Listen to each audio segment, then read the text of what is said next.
欢迎收看今天文茜的世界财经周报。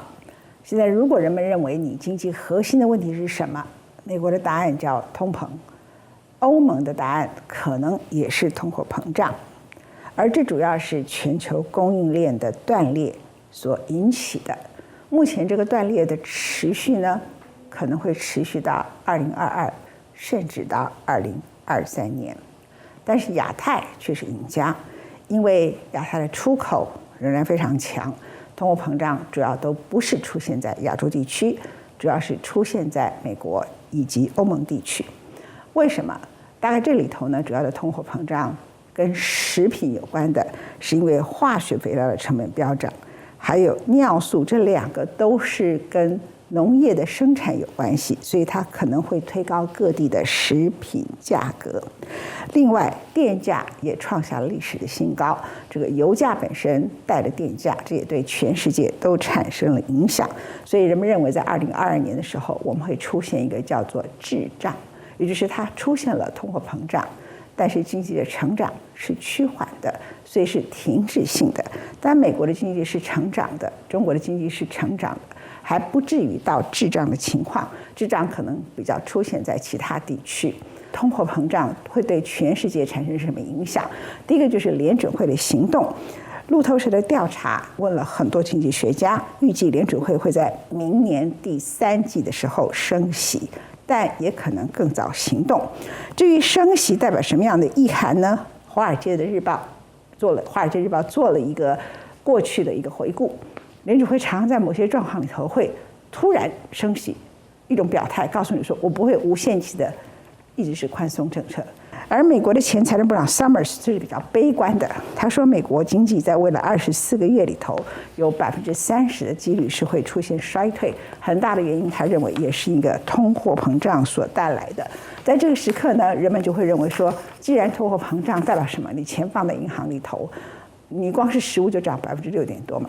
那石油涨50%，所以钱放在银行里头一直保掉，因此呢，你就要进行一些资产的配置。在资产的配置里头，人们就开始讨论是否房地产的荣景到了。巴伦周刊的封面故事说，美国的房地产可能因此还有10年荣景。It's a basic human need, a roof over our heads. But in cities all over the world right now, it can't be taken for granted. Every time you think it's not possible, it just continues to move higher. I think homelessness will rise in a lot of these urban areas. 当从未见顶的全球房价碰上新冠疫情下的通膨时代，在世界多国写下的是10多年来最大涨幅。眼下想在欧洲、亚洲或北美等地大城市晋升有壳一族，普通受薪阶级即便积蓄见底，还背起房贷，也不见得买得起安身立命之处。We've been looking for probably 4 or 5 months. It's pretty crazy.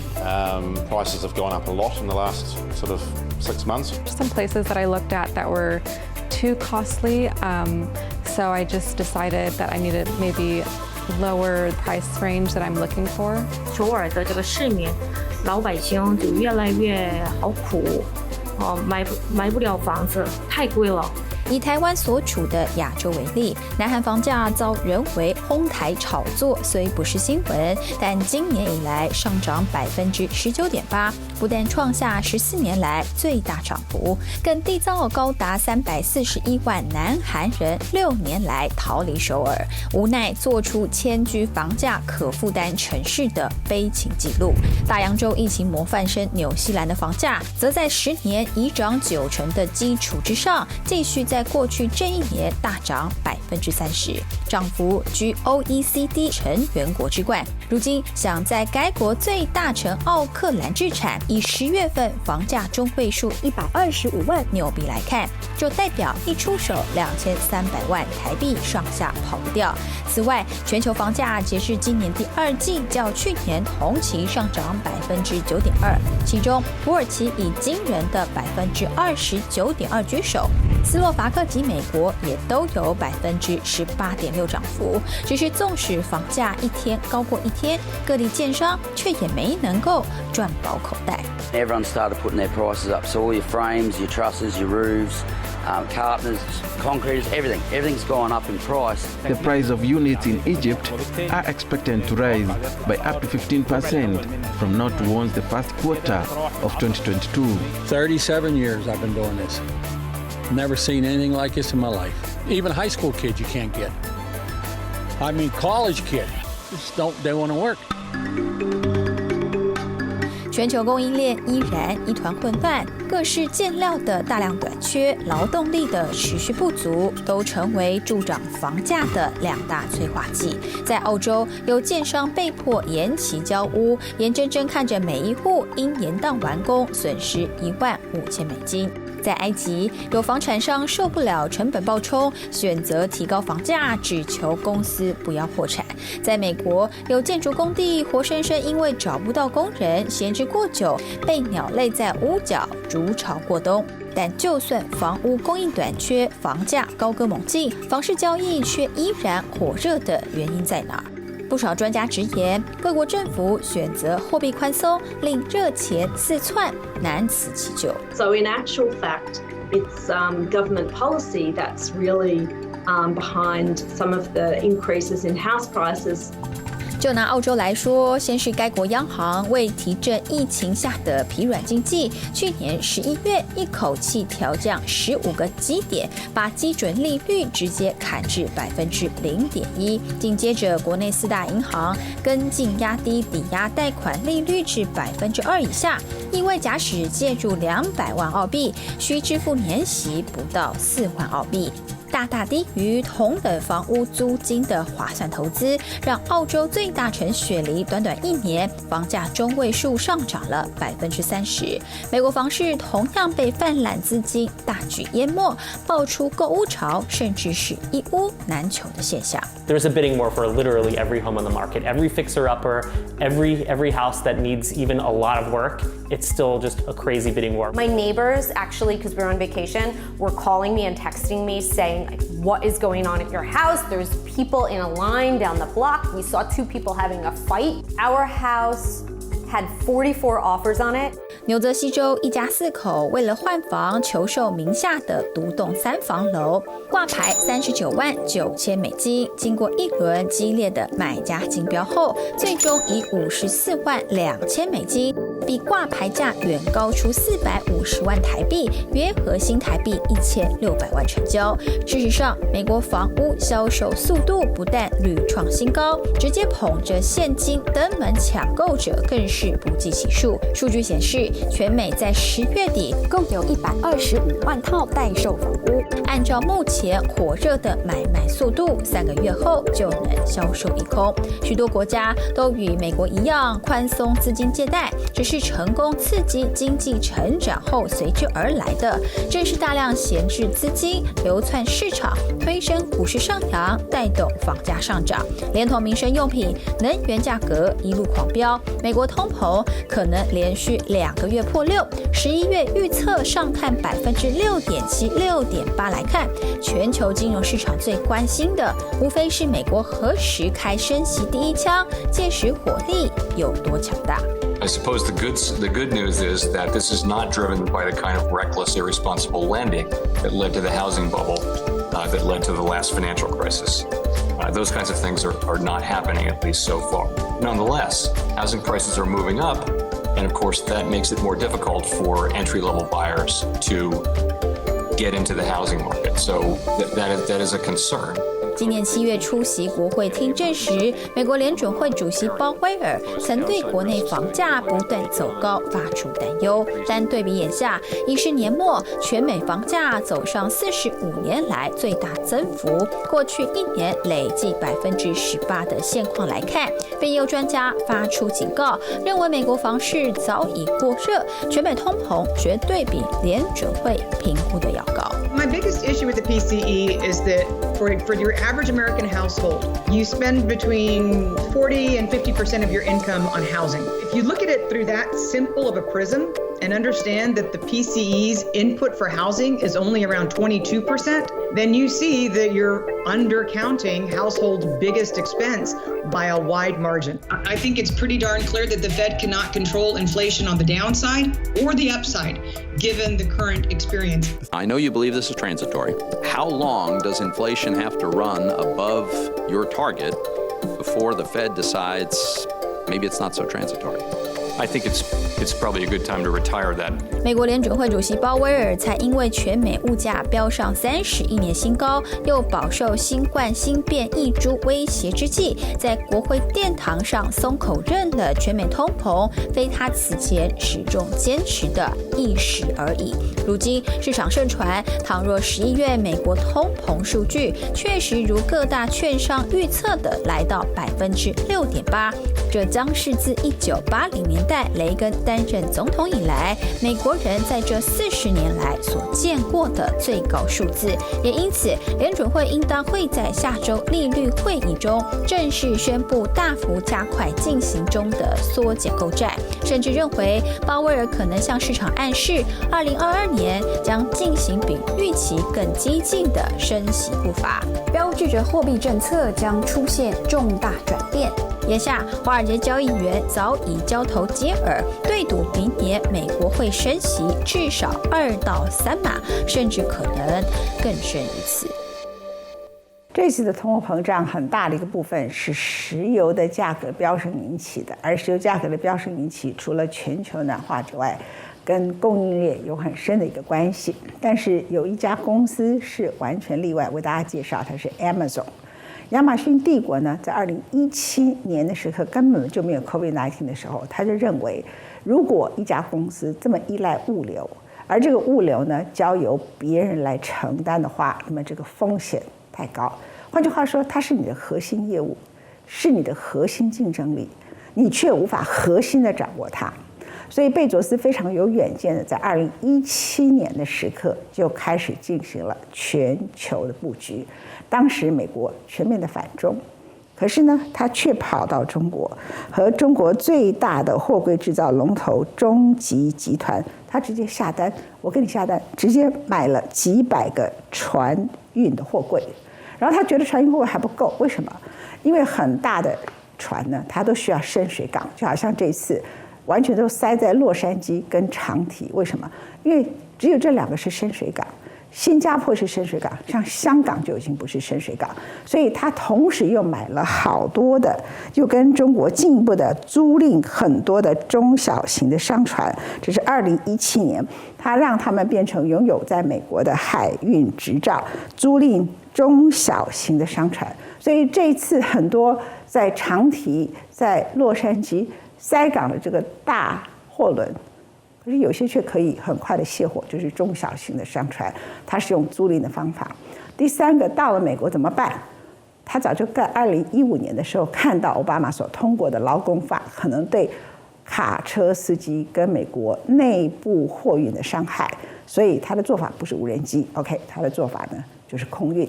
因此，他就建立了一个85架庞大货机的机队。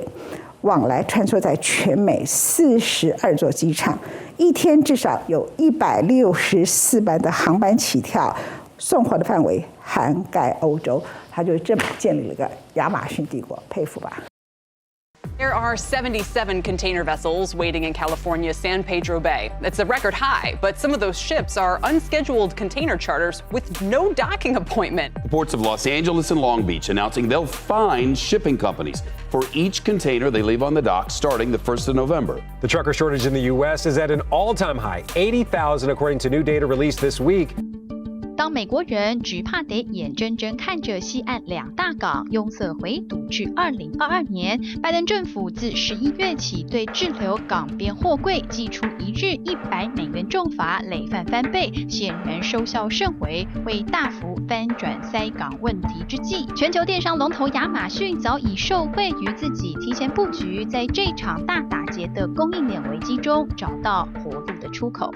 For years, Amazon has chartered its own cargo ships, a tactic that retailers like Walmart, Home Depot, and Costco are trying this season. Amazon is also making its own containers. doubling down on workers and warehouses, even leasing long-haul planes for the first time to expedite high-priority goods from China to the U.S. They've been anticipating this. So they've been taking steps since 2020 to alleviate the issues that other retailers are going to have. So Amazon will not be as impacted as other retailers.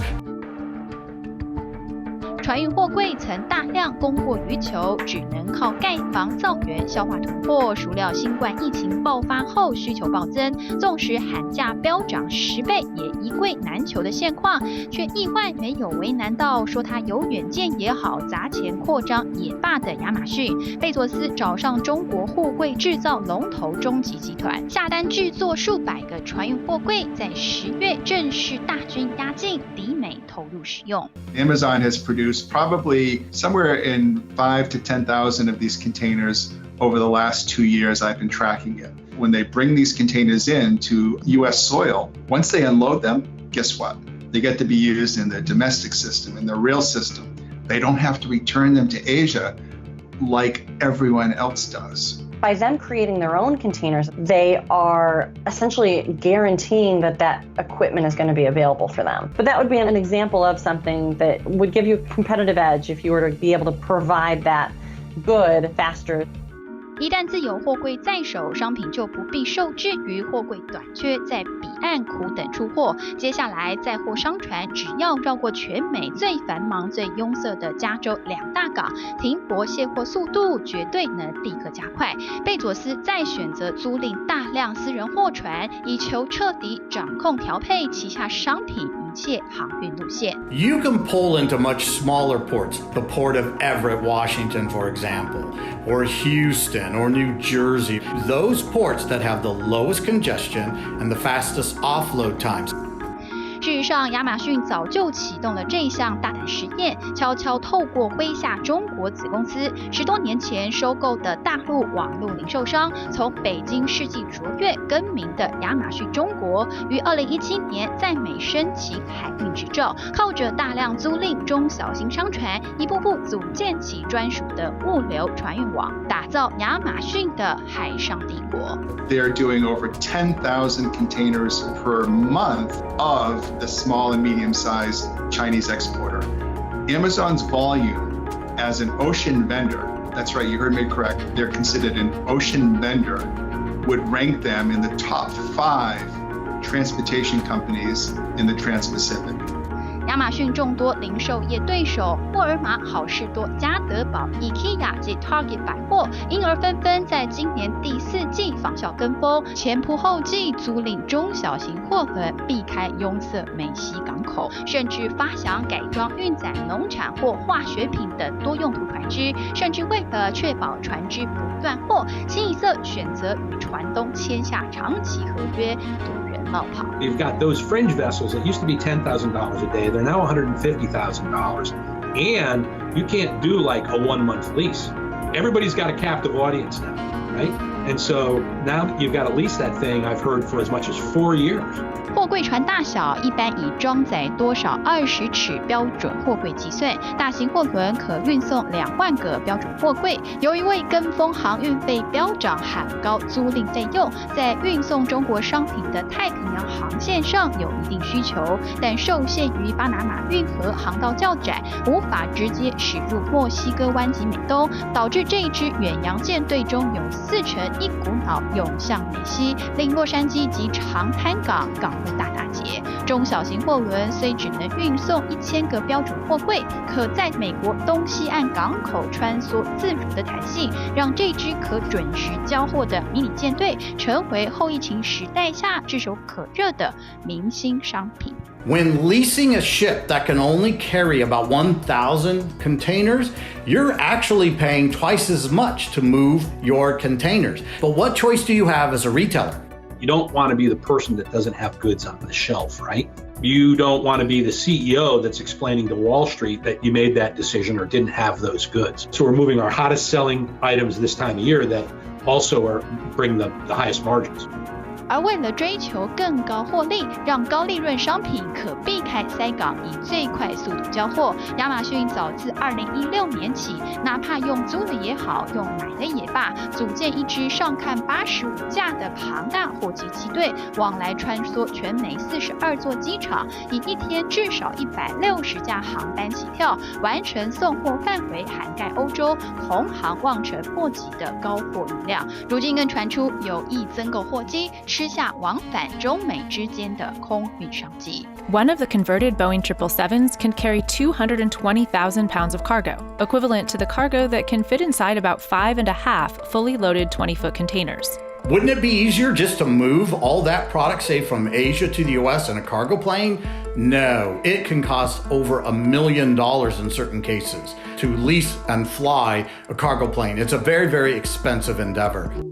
贝佐斯几乎以不计代价的方式替自己的亚马逊帝国不断增加供应链筹码，包括一口气招聘比去年高出1半，多达15万名的季节性工人，开出1人最高$3000签约奖金的优渥条件，以配合他今年在全美广设的新仓库，可更快速的进行拣货、包装、出货的一条龙物流。动足先机也好，财大气粗也罢，亚马逊继续在后疫情时代站稳供应步伐，稳坐全球电商龙头宝座。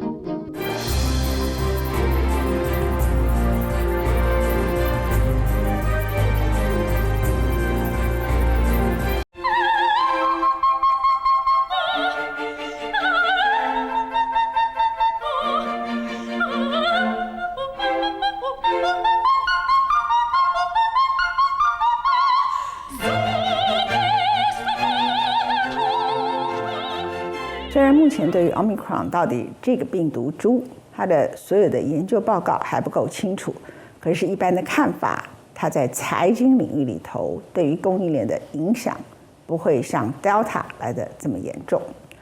而面对 Omicron 阻断它的方式是什么？全世界共同的第一个答案就是赶快打第3剂加强针，时间从3个月到6个月都有，3个月是韩国的规定。大多数的国家规定是6个月或者是5个月，而德国特别规定30岁以下的年轻人不可以打加强针的时候打 Moderna， 一定要打 BNT 啊！这个我在这个地方一定要告诉各位，理由不是因为 BNT 是在德国生产的，而是因为他们发现 Moderna 太强了，它对于年轻人的免疫系统导致的效果太强烈，因此反而副作用更重。而面对 Omicron， 除了打第3针之外，人类面对这一次的大流行，另外一个最重要的终结方法是什么？是有药。目前的药呢，通过 FDA 的是默沙东。默沙东的药物最近在 FDA 投票的时刻，18票对13票，即使是赞成的人18票，他们都有保留意见。这个保留意见就是说，希望能够到时候看 Pfizer 所出的这个口服药。人类这一次可以这么快的产生疫苗是奇迹，口服药也是。Pfizer 现在已经把它的口服药送到了 FDA 等待批准。FDA 的看法认为 Pfizer 这个口服药物的效果会比默沙东高。目前为止看起来就是在你发病的时候前5天，你要投药的话，默沙东呢可以降低大概30%左右，而 Pfizer 可以降低89%，使你不要变成重症的可能性。所以或者未来可能两者混合使用。或者这个药物呢还会有更多的新的发展，像格兰素史克最近也有一个新的药物等等。所以整体来讲呢，这个是第2个就是药物的问世，第3个是混打。现在混打已经成了全世界的趋势，不只是说因为欧盟国家很多国家的第1针打的是 AZ， 他们发现即使 messenger to RNA 的混打，就是你先打了 Moderna 再打 BNT， 或是你先打了 BNT 再打了 Moderna， 这种混打都会比你原来2剂 BNT 或是2剂 Moderna 来得更加的有效。整体来说，不管原来的第1剂、第2剂是什么，现在讨论的是第3剂的加强针。第3剂的加强针几乎没有人建议打 AZ， 都是 Moderna 或是 BNT， 但是年龄太轻，或是你的体力很强壮、身体很好的人，大多数的医生的建议都是 BNT。一 It's the sweet sound of science, soon to be heard right here at home. Inside this Whitby, Ontario plant, Merck's COVID antiviral pill, Molnupiravir, will be made and shipped across the country to the UK and around the world. This is another way to combat this pandemic, help save lives, accelerate patient recovery, and avoid hospitalizations. 2020年岁末，当各国纷纷以多款疫苗的紧急使用批准，乐观看待新冠疫情可能就此告终。2021相隔1年的此刻，科学界寄希望于更有效的治疗，特别是在新冠变种 Omicron 不断传出，对多家疫苗造成突破性感染后，一款甚或是多款能在确诊后迅速防范重症住院及死亡的抗病毒药物，正被视为带领人类走出困境的圣杯。It is problematic because if you have a patient, you don't really know what to do, and everybody tries the best, and they observe the patient and they observe the symptoms, but there is no standard recommendation so far. 根据大西洋期刊说法，新冠药物的问世远比人们想象中要更为重要，因为疫情爆发以来，迄今显示出有效性的治疗方法都已暴露出明显缺点。其中，瑞德西韦作为一种静脉注射的抗病毒药物，虽然号称是目前唯一能在门诊最有效对抗新冠病毒的单株抗体疗法，也能预防高危患者的重症死亡，但价格高昂，多数病患入院时都已受病毒极大侵害，且对抗 Omicron 效果有限。反观以北欧雷神之锤命名的口服药莫纳皮拉韦，只要能在症状出现5天内给药，就能有效降低住院及死亡风险30%到50%。When patients are hospitalized with COVID-19, it is often too late to treat them with antivirals, and you can only treat the damage that the virus has caused.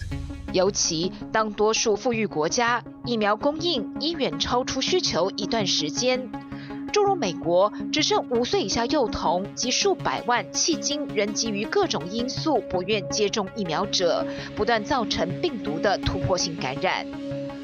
全球还有不计其数的发展中及未开发国家民众仍苦无疫苗可打。此时，横扫全球的新变种 Omicron 正携带着高传播力及轻症、年轻化等特性，再凸显出抗病毒药物必须立即问世的急迫。It's meant to be used in the clinical setting for people who are for sure have been exposed and are about to develop symptoms. 加州大学旧金山分校医学教授，同时也是艾滋病及全球传染病研究中心副主任 Monica Gandhi 日前受访时表示，以目前正等待美 FDA 核准紧急使用的2款口服药为例，都借鉴了 HIV 药物标靶研究的类似途径，但前者耗时15年。美商默沙东研发成功的莫纳皮拉韦及辉瑞药厂所产制的 Paxlovid 却只花了短短18个月就能防止目标病毒快速自我复制。且由于抗病毒药物不同于疫苗，它们对免疫细胞难以辨识的刺突蛋白上存在的突变变体依然有效。不要说 Omicron，就算日后出现其亚型，甚至再发生更多不同类型的变种，也能抓得住它。辉瑞研发的 Paxlovid 作为一种蛋白酶抑制剂，还能像剪刀一样防止病毒在细胞中复制。只要完整服用5天疗程，住院可能性甚至可以大幅降低89%。This is a small molecule and therefore an oral drug in this particular case, which means that it's relatively easy to administer, short course of treatment, and potentially doesn't have to be that expensive to produce, and doesn't require people to go to hospital. So very suitable for low and middle income countries, which is essentially our constituency.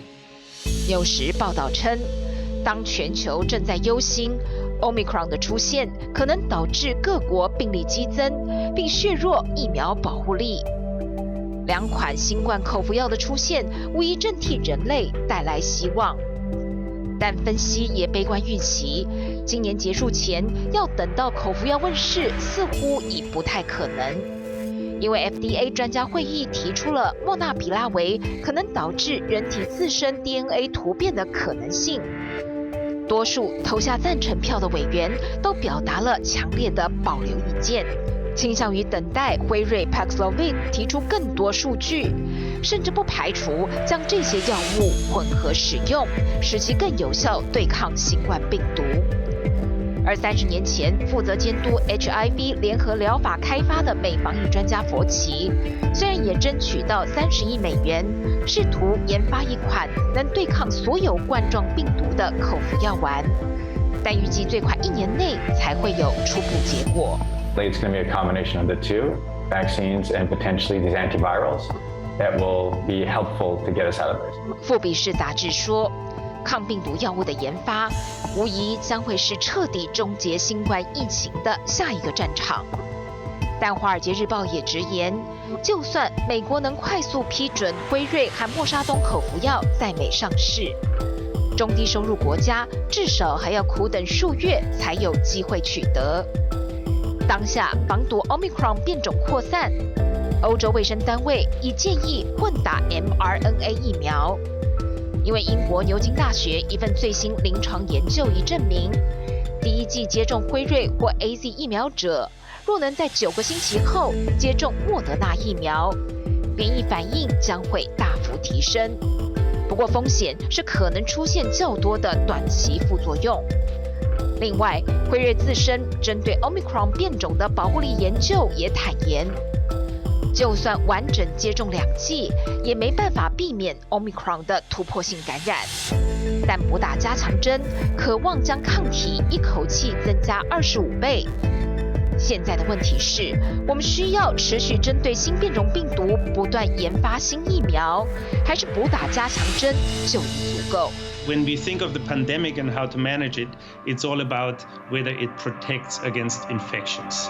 And the data that we got from a lot of scientists that work day and night on this today are lab data, so they deal with how well this can be neutralized, but it really doesn't answer us whether it protects against infection.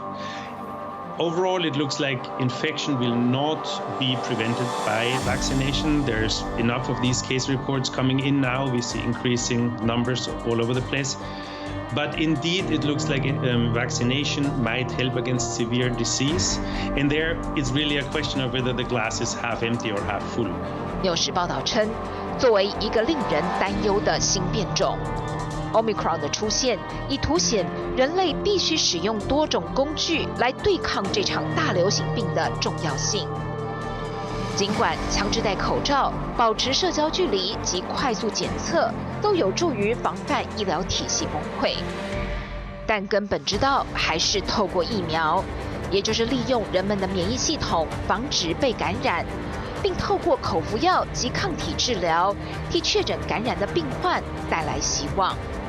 这将决定我们在无法摆脱病毒的情况下，如何在最短时间内以最接近常态的生活与之共存。科学与病毒的竞赛，现在才正要进入下一阶段。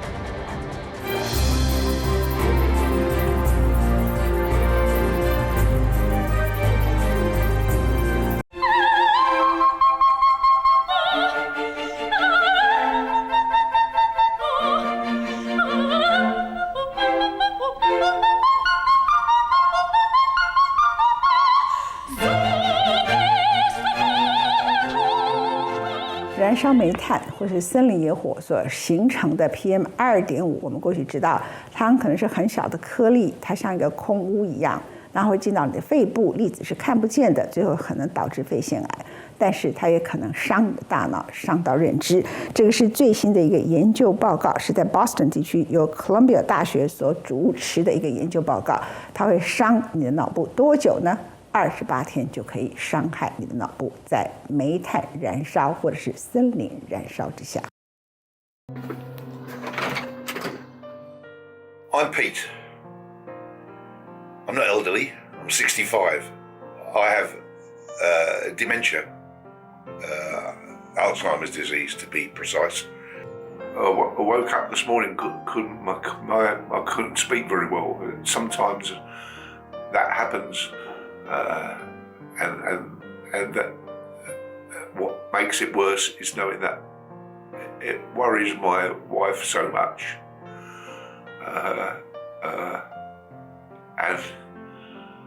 and so I try to keep quiet because I don't want to worry her about. Air pollution harms all kinds of organ systems, but in particular the brain.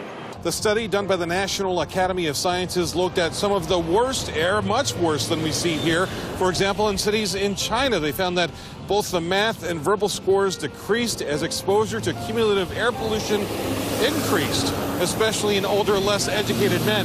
That also brings along with it an increased risk for Alzheimer's and other types of dementia. 短期的空气污染恶化频繁发生，像是森林野火和沙尘暴，即便是短期，对人体也会造成伤害。哥伦比亚大学公卫有物人学院主导的研究发现，处于高浓度的 PM2.5 环境下，超过28天就可能影响认知能力。Study shows our automobile and industrial combustion creates the nano-sized magnetites, which have metals attached to them, including iron oxide and platinum. When we inhale those particles, they attach to the nerves in the nose and migrate to the brain stem and end up in the frontal cortex. They can also be inhaled into the lungs and delivered to body tissues throughout the body, including the brain. They consist of magnetite, a strongly magnetic material that is damaging to our brains. It causes the formation of very reactive oxygen species, such as free radicals, that cause cell damage and eventually cell death, the hallmarks of diseases like Alzheimer's disease. 研究人员调查短期空污对人体的伤害，研究波士顿954名白人男性，平均年龄69岁，调查他们的认知能力和空污之间的关系，发现处于 PM2.5 数值越高的环境下，认知能力就越低。Air pollution particles that we all inhale every day actually penetrate our brains and get into our brain tissue and stay there. Researchers found residents of London's most polluted areas were 40% more likely to be diagnosed with dementia. More specifically, they found the higher the levels of nitrogen dioxide and toxic air particles people were exposed to, the more likely they were to develop dementia. 而且，即便是在政府规定的 PM2.5 标准内，也可能对认知能力造成影响。在进行研究的时期，波士顿的 PM2.5 平均值是每立方公尺 10.77 微克，美国环保局规定可接受值是在12以下。What causes 1 in 9 deaths worldwide? Affects 80% of people living in cities, but is often invisible. What leads to more than a quarter of deaths from heart disease, 34% of deaths from stroke, and kills almost as many people each year as the number of breaths you take? The answer? Air pollution. 受试对象接受简短智能测验，30个问题中回答正确低于25题的话，显示达轻度失智。研究显示，在高浓度空污下暴露数周，比起在低浓度，受试对象答对低于25题的几率高于63%。Hello. How are you feeling? Well, Doctor, I'm having a little problem with my memory. Okay. I'm going to ask you some questions just to see how you're thinking. Some of them will be easy, some will be hard. Don't get upset, okay? For example, how old are you? I'm 54. Okay. Now, do you know where you're at today? Certainly. I'm in Philadelphia, and I'm at Einstein Medical Center. Very good. 不过，研究人员表示，这些短期空污影响是有机会逆转的。空污减少时，大脑会重新开机，回到正常状态。但如果重复不断暴露在短期空污中，就会对脑部造成长期伤害。Air pollution. It lurks all around us, preying on the young and old. It slips unnoticed past your defenses and assaults your lungs, heart, and brain. Its deadliest weapons are invisible, poisonous particles that can be as small as a molecule. With every breath, they break through your lungs' protective barriers. There, they trigger inflammation as your system tries desperately to fight back. But these tiny intruders penetrate those defenses, lodging toxic compounds even deeper, sowing the seeds of cancer. 而且研究人员还发现，服用非类固醇消炎药，像是阿司匹林，能缓解空污对人体造成的伤害。They found that the use of NSAIDs, mainly aspirin, reduced the effect of particulate matter on lung function by half. Aspirin appeared to have a protective effect regardless of age, health status, or tobacco use. Although the mechanism remains unknown, researchers suspect NSAIDs may be mitigating the inflammation triggered by air pollution. 哥伦比亚大学先前研究非类固醇消炎药是否能缓解空污造成的肺部影响，调查波士顿地区2280名男性，平均年龄73岁，发现服用这类药物者显示短期空污对他们肺部的伤害较小。这回研究同样发现，服用非类固醇消炎药的受试对象，比起没服用的，其认知能力较不受短期空污影响。研究人员认为，药物可能可以减缓神经发炎。Alzheimer's and other dementias, they're not single-cause diseases.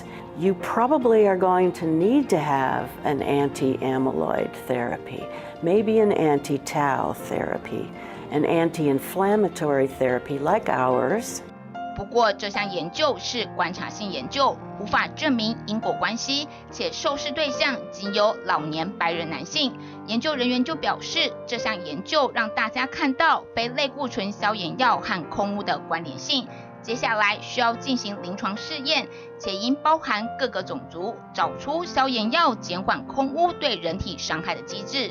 但可不建议大家把阿司匹林当作保健药，预防空污影响。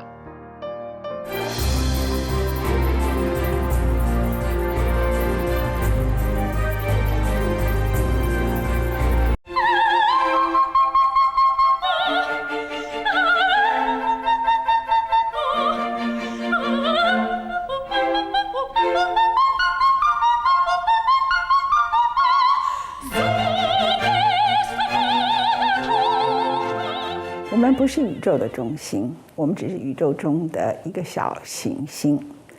然后有没有可能另外其他的小行星有一天在一个意外中撞上了地球，人类毁灭，或是某一个大洲全部都毁灭呢？这比任何核武战争所造成的毁灭性都来得更高。看过很多末日电影里头，它并不是危言耸听。最近有一个小行星，它不会撞到地球，但是它成了 NASA 的实验。NASA 认为，为了保卫整个地球，他们有必要拿这个小行星来做撞击的实验。如果有一天真的发生了一个小行星即将撞上地球，我们如何保卫每一个在地球上的共同生命？ I hear there's something you don't like the looks of. We discovered a very large comet. Oh, good for you. It's headed directly towards Earth. This comet is what we call a planet killer. At this exact moment, I say we sit tight and assess. Sit tight and assess? Sit tight. And then assess. Our movie's made up. It's a comedy. But in fact, the brilliant scientists at NASA are actually launching a mission. It's called DART, the Double Asteroid Redirection Test. DART. DART? This is the DART spacecraft. 这是 NASA 首个行星防卫测试任务。In case there was an asteroid coming towards Earth and you're there, you can actually stop it. I mean, that's kind of fantastic. NASA is crashing a spacecraft into an asteroid. What? You think science fiction, but this is real. Never in my life would I have thought I would take a couple $100 million spacecraft and crash it into an asteroid.